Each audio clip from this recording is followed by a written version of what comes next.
ടേസ്റ്റിയാണ്, അതുപോലെ തന്നെ സിമ്പിളും. ആവിയിൽ വേവിച്ച് നമുക്കിത് തയ്യാറാക്കിയെടുക്കാം. അതിനായിട്ട് ആദ്യം തന്നെ ഒരു ബൗളിലേക്ക് 1/2 കപ്പ് ചെറുചൂട് പാലൊഴിച്ച് കൊടുക്കാം. പാല് ചെറു ചൂടായിരിക്കാൻ വേണ്ടിയിട്ട് ശ്രദ്ധിക്കണം. ഇതിലേക്ക് 1.5 മുതൽ 2 ടേബിൾ സ്പൂൺ വരെ പഞ്ചസാര ചേർത്ത് കൊടുക്കാം. ഇനി ഇതിലേക്ക് 1 ടീസ്പൂൺ ഈസ്റ്റ് ചേർത്ത് കൊടുത്തിട്ടുണ്ട്. കൂടെ തന്നെ 1 കപ്പ് നല്ല വറുത്ത ഫൈനായിട്ടുള്ള അരിപ്പൊടിയാണ് ചേർത്ത് കൊടുത്തിരിക്കുന്നത്. ഇനി ഇതിൻ്റെ കൂടെ 2 ടേബിൾ സ്പൂൺ പാൽപ്പൊടി കൂടെ ചേർത്ത് കൊടുക്കുന്നുണ്ട്. ഒരു നുള്ളു ഉപ്പും 2 ടേബിൾ സ്പൂൺ റിഫൈൻഡ് ഓയിലും ചേർത്ത് കൊടുക്കാം. റിഫൈൻഡ് ഓയിലിന് പകരം ബട്ടർ ഉപയോഗിക്കാവുന്നതാണ്. അതുപോലെ തന്നെ പാൽപ്പൊടി ഇല്ലാന്നുണ്ടെങ്കിൽ സ്കിപ്പ് ചെയ്താലും കുഴപ്പമില്ല. ഇത് ആദ്യം ഒന്ന് മിക്സ് ചെയ്തെടുത്തിട്ടുണ്ട്.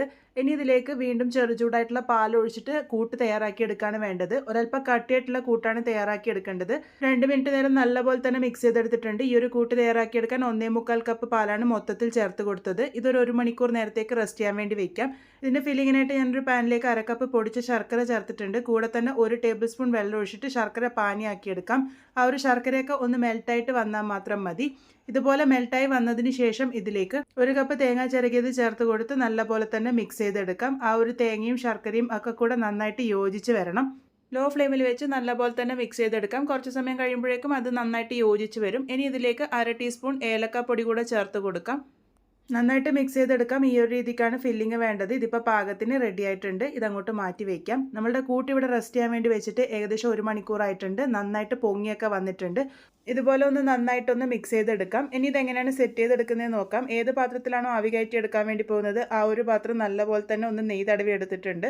അതിനുശേഷം ഈ ഒരു കൂട്ടിൻ്റെ പകുതി ഭാഗത്തോളം ആദ്യം ഒഴിച്ചു കൊടുക്കാം. ഈ ഒരു രീതിക്ക് ഞാൻ അടിയിൽ ഒരു ലെയർ സെറ്റ് ചെയ്തെടുത്തിട്ടുണ്ട്. ഇതുപോലെ പകുതി കൂട്ടാണ് ഞാനിപ്പോൾ ഒഴിച്ചു കൊടുത്തിരിക്കുന്നത്.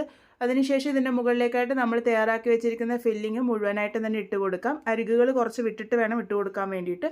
ഇനി ഇതിൻ്റെ മുകളിലേക്ക് ബാക്കിയുള്ള കൂട്ടും കൂടെ മുഴുവനായിട്ടും തന്നെ ഇട്ട് കൊടുക്കാം. ഇതുപോലെയാണ് ഇത് സെറ്റ് ചെയ്തെടുക്കുന്നത്. അതിനുശേഷം ഇതിൻ്റെ മുകളിലേക്ക് ഞാനിപ്പോൾ ഇവിടെ കുറച്ച് ഉണക്കമുന്തിരിയും കൂടെ വെച്ച് കൊടുക്കുന്നുണ്ട്. ഇത് ഓപ്ഷനിലാണ്, കയ്യിലുണ്ടെങ്കിൽ വെച്ച് കൊടുത്താൽ മതി, ഇല്ലാന്നുണ്ടെങ്കിൽ സ്കിപ്പ് ചെയ്താലും കുഴപ്പമില്ല. ഇനി ഇത് ആവിയിൽ വേവിച്ചെടുക്കാം. അതിനായിട്ട് സ്റ്റീമർ നേരത്തെ വെള്ളമൊഴിച്ച് ആവി വരാൻ വേണ്ടി വെച്ചിരുന്നു. ആവി നല്ലപോലെ വന്നതിന് ശേഷം ഈ ഒരു പാത്രം ഇറക്കി വെച്ച് കൊടുക്കാം. മീഡിയം ഫ്ലെയിമിൽ 30 മുതൽ 35 മിനിറ്റ് നേരത്തേക്കാണ് നല്ലപോലെ തന്നെ ആവി കയറ്റി എടുക്കേണ്ടത്. മൂടിയിൽ ഇതുപോലെ ഒരു തുണി വെച്ച് കവർ ചെയ്യുന്നതായിരിക്കും നല്ലത്. ഈർപ്പൊന്നും ഉള്ളിൽ തട്ടാതിരിക്കാൻ സഹായിക്കും. ഇപ്പോൾ ഇതാ 35 മിനിറ്റ് നേരം നല്ലപോലെ തന്നെ ആവി കയറ്റി എടുത്തിട്ടുണ്ട്. ഇതുപോലെ ടൂത്ത് പിക്കോ സ്ക്യൂറോ ഉപയോഗിച്ച് ഒന്ന് കുത്തി നോക്കുക. അഥവാ നീറ്റായിട്ട് കിട്ടുന്നില്ലെങ്കിൽ മാത്രം എക്സ്ട്രാ ടൈം വെച്ചാൽ മതി. ഇതിൻ്റെ ചൂട് ഒരൽപ്പം ആറി വന്നതിന് ശേഷം മാത്രം ഡീമോൾഡ് ചെയ്തെടുക്കുക. അരികുകൾ വിടിയിച്ച് കയ്യിലേക്ക് തട്ടുമ്പോൾ തന്നെ ഈസി ആയിട്ട് നമുക്ക് ഡീമോൾഡായി കിട്ടിക്കോളും. ഇനി ഇത് കട്ട് ചെയ്ത് സെർവ് ചെയ്യാവുന്നതാണ്. വളരെ ടേസ്റ്റി ആയിട്ടുള്ള, വളരെ സിമ്പിളായിട്ട് തയ്യാറാക്കിയെടുക്കാൻ വേണ്ടി പറ്റുന്ന നല്ലൊരു പലഹാരമാണ്. എന്തായാലും ട്രൈ ചെയ്ത് നോക്കൂ. ട്രൈ ചെയ്ത് ഫീഡ്ബാക്സ് ഒക്കെ പറയണേ.